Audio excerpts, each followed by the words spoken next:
नहमदुहु व नुसल्ली अला रसूलिहिल करीम अम्मा बाद फ़ौज़ु बिल्लाहि मिनश शैतानिर रजीम बिस्मिल्लाहिर रहमानिर रहीम।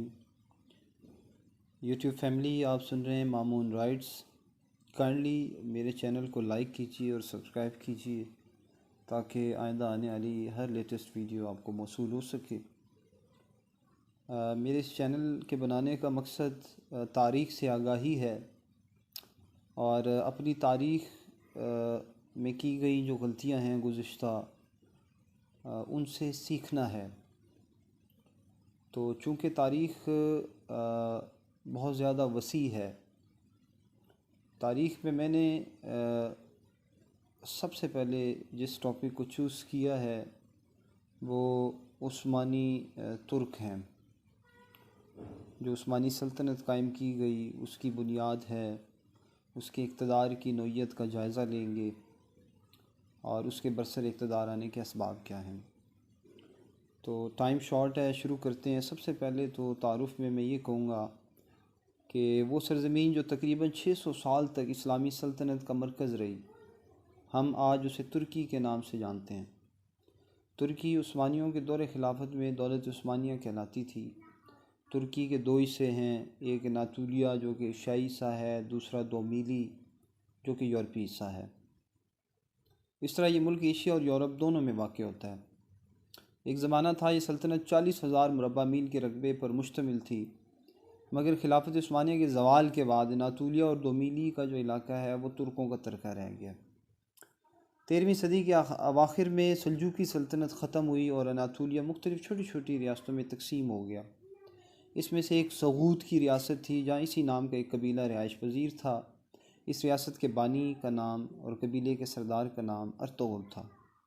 1281 में अर्तुगरुल के इंतकाल के बाद इसके साहबजादे उस्मान अव्वल को सरदार बनाया गया। ये उस्मान अव्वल सल्तनत उस्मानिया का बानी था। इस कबीले का जिक्र किया जाए तो ये खाना बदोश कबीला था जो मशरक़ी एशिया और वस्त एशिया में घूमता रहता था और वक्तन फ़वक्तन ये अपनी छोटे छोटे मतलब अगर दुश्मन इनके सामने आ गए या किसी ने इन पे हमला कर दिया तो ये बड़ी दिलेरी से उसका मुकाबला करता था। और इन्होंने जो छोटी मोटी जंगें लड़ी शुरू में तो वो भी इन्होंने जीती। 6ठी सदी ईस्वी में इसने एक ज़बरदस्त सल्तनत कायम कर ली जो मंगोलिया और चीन की शुमाली सरहद से लेके बहर अस्वद तक फैली हुई थी।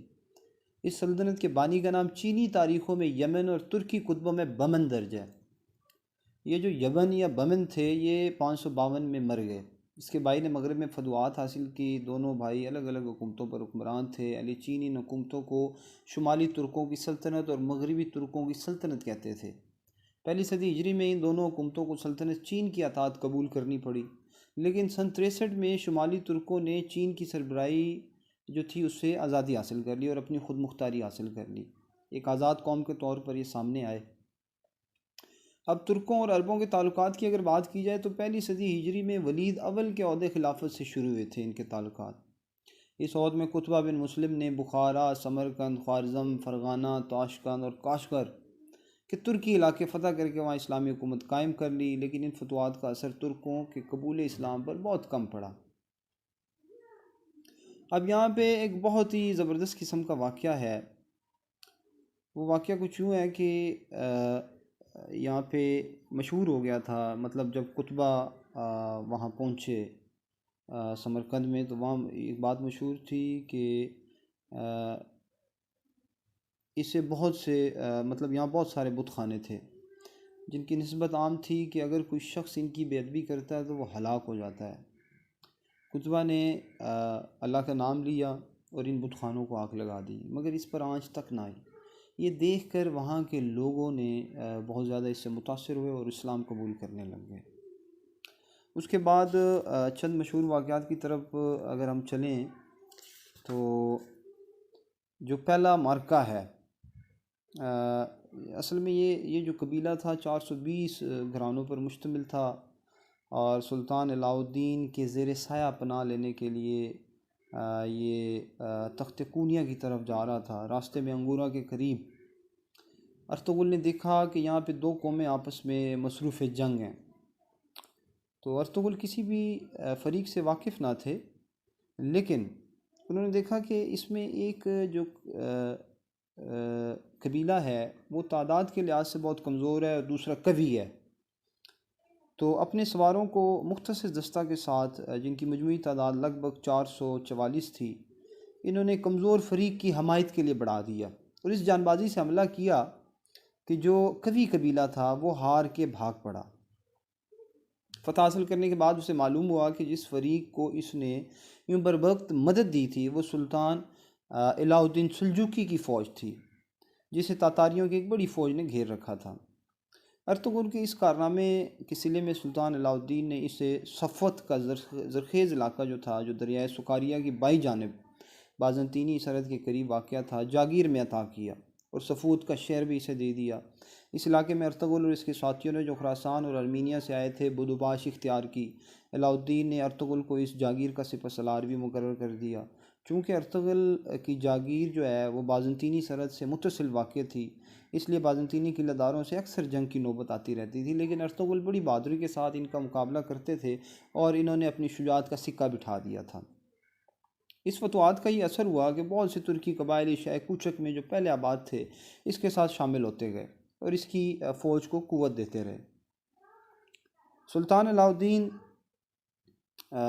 के लिए एक जागीरदार का इस तरह क़ुव्वत व इक़्तिदार हासिल कर लेना तशवीश का बाइस था, लेकिन इस शाह कूचक में दौलत सल्जूकिया, अंदरूनी इख्तलाफात और उमरा की बगावतों के सबब ज़वाल के आखिरी मंजिल में थी। अगरचा कोरिया में सलाजिका दोम की कदीम शान व शौकत अब भी नुमाया थी, ताहम हुकूमत का जो दायरा कार था वो बहुत महदूद रह गया था। एक तरफ तातारियों ने जनूबी और मशरक़ी इलाका पर कब्ज़ा कर लिया था, तो दूसरी तरफ ईसाइयों ने शुमाल और मशरक़ के कदीम बाज़ंतीनी सूबे जो थे वो अक्सर वापस अपने हिस्से में ले लिए थे। वस्ती और जनूबी हिस्से में मुतअद्दिद सल्जूकी सरदारों ने खुद मुख्तार हुकूमतें हासिल कर लीं। तो सुल्तान अलाउद्दीन के लिए ये बड़े गम व फ़िक्र की बात थी, लेकिन चूँकि अर्तुगरुल वहाँ मौजूद था, अर्तुगरुल ने बड़ी बहादुरी के साथ इन तमाम दुश्मनों का मुकाबला किया, अलाउद्दीन को क़ुव्वत अता की। तो अलाउद्दीन ने इसके बदले में फिर अर्तुगरुल जो था उसको मज़ीद जो शहर थे और मज़ीद इलाका था वो इनाम के तौर पर दे दिया।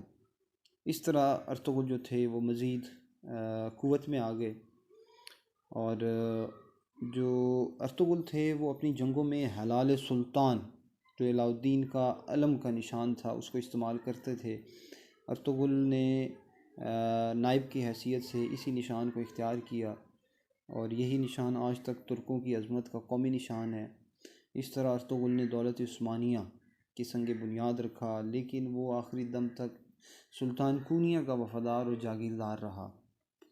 तो यूट्यूब फैमिली, फ़िलहाल इतना तारुफ़ काफ़ी है। मज़ीद इंशाअल्लाह नेक्स्ट एपिसोड में मैं इससे आगे का तारुफ़ कराऊँगा। बहुत शुक्रिया जी। अल्लाह हाफ़िज़।